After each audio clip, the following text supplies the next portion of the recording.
Hello friends, कैसे हैं आप सब लोग। उम्मीद करती हूँ आप सभी लोग अच्छे होंगे। तो आज हम बनाने वाले हैं आलू का पराठा। तो कैसे बनाते हैं देखने के लिए बने रहेगा मेरे चैनल।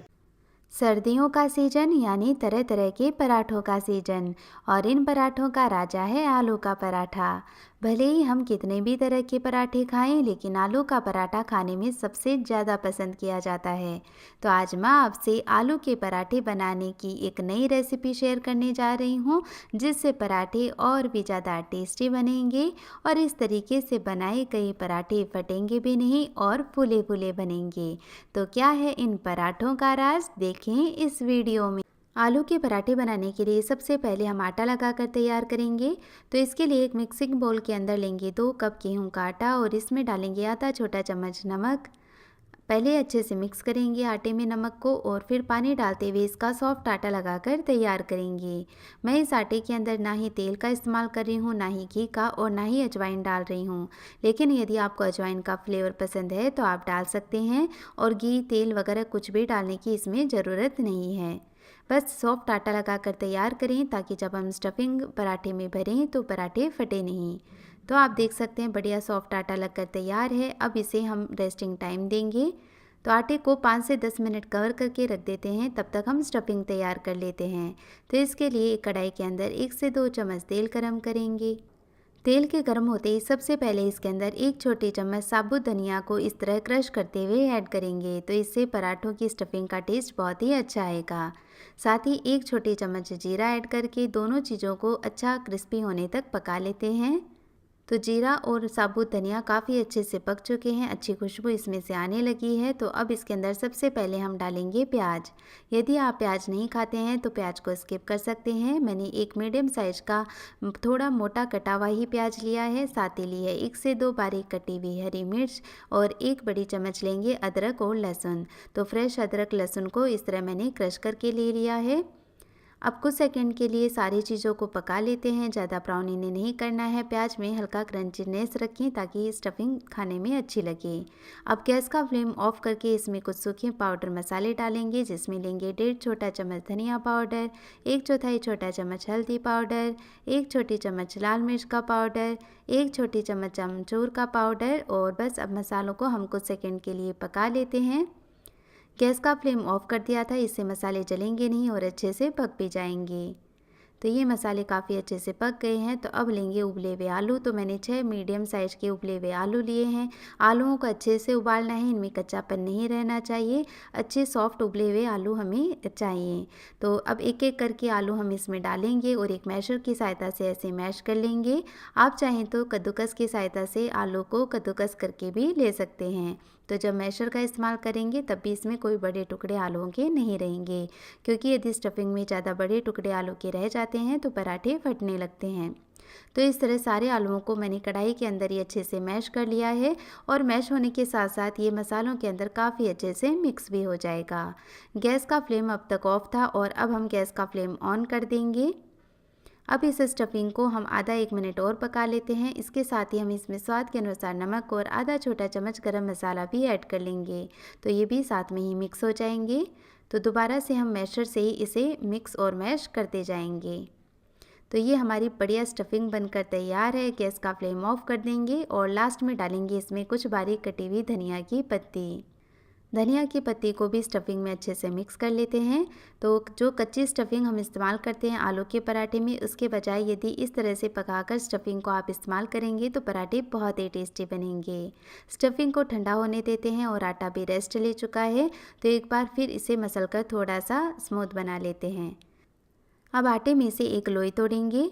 तो नींबू से थोड़ी सी बड़ी साइज़ की लोई हमें तैयार करनी है, क्योंकि हमें इसमें स्टफिंग भी भरनी है। तो ज़्यादा छोटी लोई लेंगे तो फिर पराठों में स्टफिंग ज़्यादा नहीं भरी जा सकती। अब इस लोई को सूखे आटे में डस्ट कर लिया है और इसके जो किनारे हैं वो हमें पतले रखने हैं, बीच में मोटा रखना है। तो हमें तिरछा बेलन चलाते हुए इसके किनारों पर ज़्यादा प्रेस करना है और सेंटर में कम करना है। तो इसे जो किनारे हैं वो पतले हो जाएंगे, सेंटर में ये थोड़ा मोटा रह जाएगा। तो इस तरह से मैंने इसे बेल लिया है पूड़ी की साइज का। और अब हम इसमें स्टफिंग भरेंगे। तो अच्छे से स्टफिंग भरकर तैयार करनी है, क्योंकि स्टफिंग जब खूब सारी हो पराठों में तो खाने में अच्छे लगते हैं पराठे।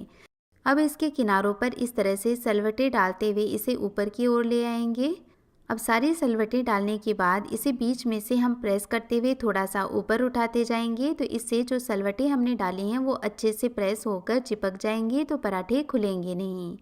तो इस तरह पहले हम ऊपर की ओर ले आए और अब हम क्या करेंगे, धीरे धीरे प्रेस करते हुए इसी को नीचे की ओर ले जाते जाएंगे।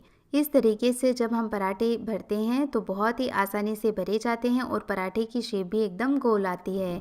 एक्स्ट्रा पोर्शन को हम हटा देते हैं, क्योंकि यदि बीच में आटा ज़्यादा रह जाता है तो फिर पराठा खाने में अच्छा नहीं लगता है। देखिए कितनी गोल लोई बनकर तैयार हुई है। और अब हम इसे हल्के हाथों से प्रेस करते हुए ही बड़ा कर लेंगे, क्योंकि आटा सॉफ्ट होता है तो बहुत ही आसानी से ये फैलने लगता है। तो थोड़ा सा बीच में मैंने सूखा आटा इस पर डस्ट कर लिया है ताकि इजीली हम इसे फैला पाएँ। देखिए कितना गोल गोल पराठा बनकर तैयार हो रहा है और ना ही इसमें से स्टफिंग बाहर निकल रही है। हाथों से ही मैंने इसे अच्छे से फैला लिया है और लास्ट में टचअप दे देते हैं बेलन के साथ। तो थोड़ा सा बेलन इस पर चला दें तो पराठा है वो एकदम इक्वल हो जाएगा।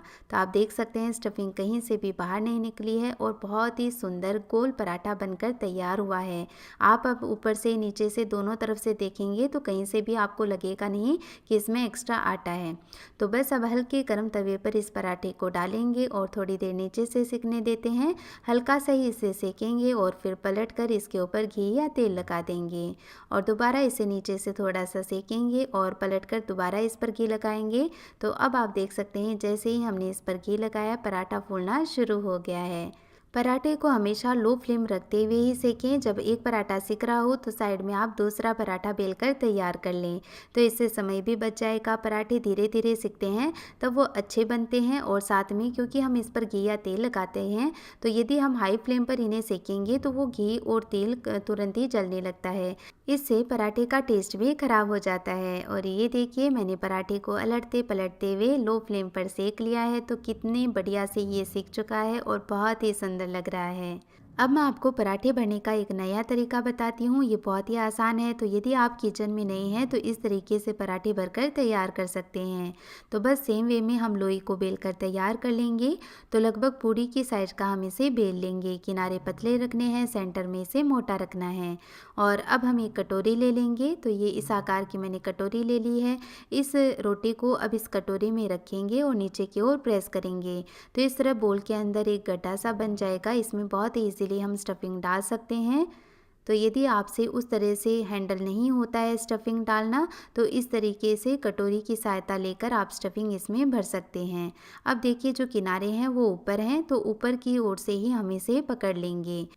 तो बस अब इसके किनारों को हम एक जगह इकट्ठा कर लेंगे और थोड़ा सा इसे ऐसे प्रेस करते हुए पहले ऊपर की ओर ले आते हैं और फिर धीरे धीरे नीचे की ओर ले आएंगे प्रेस करते हुए। एक्स्ट्रा आटा इस तरह से निकाल देंगे तोड़ते हुए। तो इस तरह से सेंटर में जो आटा रह जाता है वो कच्चा भी रह जाता है और ज़्यादा रह जाता है। तो इस तरीके से जब हम पराठे भरते हैं तो बिल्कुल भी एक्स्ट्रा आटा नहीं रहता है और पराठा कहीं से भी कच्चा नहीं रहता है। अब बस हल्का हल्का आटा डस्ट करते हुए हम इसे प्रेस करते जाएंगे तो पराठा बहुत ही आसानी से फैलकर गोल गोल हो जाएगा। बस टचअप देने के लिए हम थोड़ा इस पर बेलन चला देते हैं हल्के हाथों से। तो इस तरीके से बहुत ही सुंदर और गोल गोल पराठे भरकर हम तैयार कर सकते हैं बहुत ही आसानी से। तो ये हमने दूसरा पराठा बेल कर तैयार कर लिया है, तो इसे भी सेक कर तैयार कर लेंगे। तो पराठे पर पहले ही घी ना लगाएं, पहले इसे तवे पर थोड़ा सा सेक लें एक साइड से, फिर दूसरी साइड से सेकें। तो इस तरह जब ये हल्का सा सिक जाए तब इस पर घी लगाएं। तो इससे जब हम घी या तेल कुछ भी पराठे पर लगाते हैं तो वो ज़्यादा जलता नहीं है और पराठे बहुत ही अच्छे बनते हैं। तो पलट कर दूसरी साइड भी हमने घी लगा दिया है और बस इस तरह घी लगाते हुए हम इसे फूलने देते हैं। तो देखिए कितने अच्छे से ये पराठा है वो फूल कर तैयार हो गया है और कहीं से बिल्कुल भी नहीं फटा है। इस तरीके से जब हम पराठे बनाते हैं तो हमें बहुत ज़्यादा घी या तेल भी इस्तेमाल नहीं करना पड़ता है। कम घी तेल में भी आप पराठे बहुत ही आसानी से और बढ़िया टेस्टी पराठे सेक कर तैयार कर सकते हैं। तो बस अलटते पलटते हुए हम इसे बढ़िया लाल लाल होने तक सेक लेंगे। तो पराठे को जब हम ज़्यादा घी या तेल लगा देते हैं तो वो फटाफट से जलने भी लगता है और इस तरह कम घी या तेल में हम पराठे को जब सेकते हैं तो वो बढ़िया भी सिकता है और जलता भी नहीं है। तो ये पराठा भी मैंने सेक कर तैयार कर लिया है। तो चलिए अब प्लेटिंग कर लेते हैं। तो गर्मा गर्म पराठों के साथ दही और मैं चटनी का कॉम्बिनेशन रख रही हूँ। आप चाहें तो अचार या बटर के साथ भी इस पराठे को खा सकते हैं। और ये देखिए पराठे की स्टफिंग, कितनी अच्छे से स्टफिंग इसमें फैल चुकी है। कहीं से भी जो पराठा है वो ज़्यादा मोटा नहीं है, स्टफिंग भी बहुत अच्छे से फैली हुई है। तो आप भी इस तरीके से एक बार ये आलू के पराठे ज़रूर बनाएं, आपको बहुत पसंद आएंगे। साथ ही जो भरने का तरीका मैंने बताया है वो बहुत ही आसान है। तो यदि आप किचन में नहीं हैं तो बहुत ही इजीली इस तरीके से पराठे भरकर तैयार कर सकते हैं। तो आप भी सर्दियों में ये टेस्टी टेस्टी पराठे बनाएं और इंजॉय करें। आलू का पराठा बनकर हो गया है तैयार। अगर आप भी बनाना चाहते हैं तो मेरे ही तरीके से बनाकर देखिएगा, आप लोगों को बहुत ही ज़्यादा स्वादिष्ट लगेगा।